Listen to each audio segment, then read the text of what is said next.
एक समय की बात है। स्वर्णागिरी नामक नगर में एक स्वर्ण प्रेमी राजा राज करता था।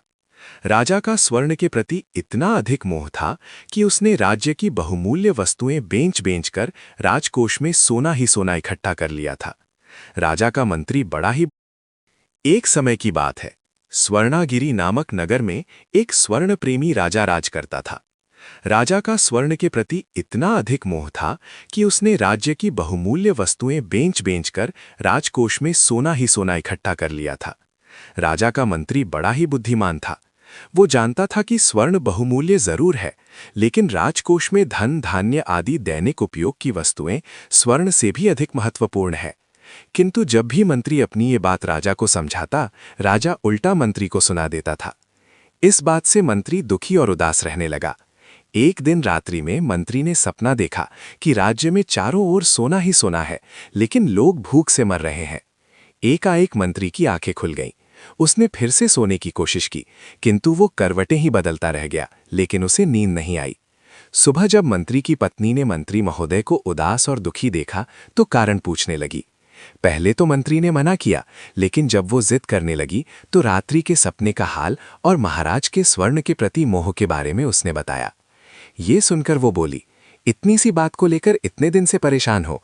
आपके महाराज के स्वर्ण का भूत मैं एक दिन में उतार सकती हूँ। ये सुनकर मंत्री बड़ा खुश हुआ और बोला, कैसे? तब वो बोली, उन्हें इच्छा अनुसार सोने की प्राप्ति करवाकर। मंत्री बोला, मैं कुछ समझा नहीं। तब वो बोली, आप तो महाराज को शिकार खेलने के लिए जंगल ले जाइए, बाकी सब आपको स्वतः समझ आ जाएगा। मंत्री अपनी पत्नी का सम्मान करता था और विश्वास भी, अतः उसने सोचा कि यदि ये बोल रही है तो जरूर कोई खास बात होगी। राजमहल जाकर उसने राजा से शिकार पर चलने का आग्रह किया। राजा भी अलमस्त तुरंत मान गया। राजा और मंत्री दोनों शिकार पर निकले, लेकिन उन्हें शिकार करने के लिए कोई जानवर नहीं मिला। भटकते भटकते वो बहुत दूर निकल गए। तभी राजा को प्यास लगी। दोनों शिकार का विचार छोड़कर पानी की तलाश करने लगे। तभी अचानक उन्हें एक लकड़ियों के गट्ठर के पास बैठा एक बूढ़ा साधु दिखाई दिया। गट्ठर इतना बड़ा था कि वो बूढ़ा उसे उठा नहीं सकता था, लेकिन फिर भी उसके पास बैठा था। राजा ने कहा, बाबा, आप यहाँ अकेले इस गट्ठर के पास क्यों बैठे हैं? क्या ये आपका है? साधु बोला, सुबह से मैं किसी की प्रतीक्षा कर रहा हूँ कि कोई ये गट्ठर मेरी कुटिया तक रखवा दे। राजा ने सोचा कि इस साधु की कुटिया में जरूर पीने का पानी होगा, अतः राजा और मंत्री दोनों ने साधु का लकड़ियों का गट्ठर उठाया और बोले, चलिए बाबा, आपका गट्ठर हम रखवा देते हैं। कुटिया में घुसते ही राजा ने पीने का पानी मांगा। साधु ने पीने का पानी दिया और बोला, हे राजा, तूने मेरी मदद की, इसलिए तू जो चाहे सो वरदान मांग ले। राजा के दिमाग में दिन रात सोना ही घूमता था, अतः सहज ही उसके मुंह से निकल गया कि मैं जिस वस्तु को स्पर्श करूं वो सोने की हो जाए। साधु ने एक बार और पूछा, क्या तुम सच में ऐसा वरदान चाहते हो? तो राजा बोला, हाँ महाराज, मैं ऐसा ही वरदान चाहता हूँ। साधु ने कहा, तथास्तु। सुबह सूर्य की पहली किरण के साथ तुम जिस किसी को भी स्पर्श करोगे वो सोने का हो जाएगा। राजा बहुत खुश हुआ। प्रत्येक वस्तु को सोना बनाने के उत्साह में पूरी रात उसे नींद नहीं आई। लेकिन मंत्री अब भी दुविधा में था। अब तो महाराज के पागल होने में कोई संदेह नहीं, ऐसा सोचकर वो अपनी पत्नी पर मन ही मन गुस्सा हो रहा था। इधर प्रातःकाल राजा ने सूर्य की पहली किरण के साथ अपने पलंग का स्पर्श किया तो वो पूरा सोने का हो गया। राजा बहुत खुश हुआ। वो दौड़ दौड़कर पूरे महल की दीवारों को सोने की बनाने लगा। महल सोने से चमकने लगा। तभी राजा को अपनी नन्ही राजकुमारी दिखी। खुशी के मारे राजा उसे बाहों में भर लिया, लेकिन देखते ही देखते वो सोने की मूर्ति में तब्दील हो गई। अपनी हंसती खेलती गुड़िया राजा के हाथों में सच की गुड़िया बनकर रह गई। ये देखकर राजा के होश उड़ गए। इतने में सामने से महारानी आ गई। उसने भी अपनी बेटी को सोने की मूर्ति बनते देखा तो जोर जोर से रोने लगी।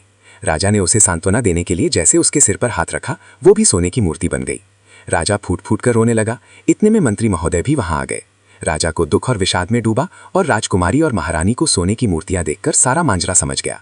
उसने महाराज को समझाया कि महाराज, देख लिया अपने स्वर्ण के प्रति मोह का नतीजा। आप पूरी दुनिया को सोने का बना सकते हैं, लेकिन सोने की दुनिया आपको खुशी नहीं दे सकती। जीवन में सभी चीजों का अपना अपना महत्व है। तब राजा बोला, महामंत्री, मैं अब अपने जीवन में स्वर्ण को देखूंगा भी नहीं, लेकिन पहले मुझे श्राप रूपी वरदान से मुक्त करवाओ। मंत्री ने राजा को किसी वस्तु को छूने से मना किया और उसे रथ में डालकर वापस उसी साधु के पास ले गया। राजा को वापस आता देख साधु मुस्कुराने लगा। साधु ने अपना कमंडलू उठाया और कुछ जल लेकर राजा पर छिड़का और वो उस श्राप रूपी वरदान से मुक्त हो गया। साधु ने राजा को कमंडलू राजा को दिया और कहा, वरदान से सोना बनी जिस वस्तु को वापस उसके वास्तविक रूप में चाहते हो, उस पर यह जल छिड़क देना, वो स्वर्ण के श्राप से मुक्त हो जाएगी। इस तरह राजा ने उन सब वस्तुओं को वापस ठीक किया जिसको उसने सोना बनाया था। शिक्षा। दोस्तों, इस कहानी का पात्र राजा हम में से हर कोई है जो धन के प्रति आकंठ मोह में डूबा है। आजकल तो लोग धन के प्रति अपनी बढ़ती महत्वाकांक्षा की पूर्ति करने के लिए अपनों को दफनाते देर नहीं करते। दहेज के लोभी क्रूर लोग कितनी ही मासूम बहू बेटियों को मौत के घाट उतार देते हैं। जरा सोचिए, अगर आपने मानवीय मूल्यों को खोकर धन को प्राप्त कर भी लिया तो उसका क्या उपयोग।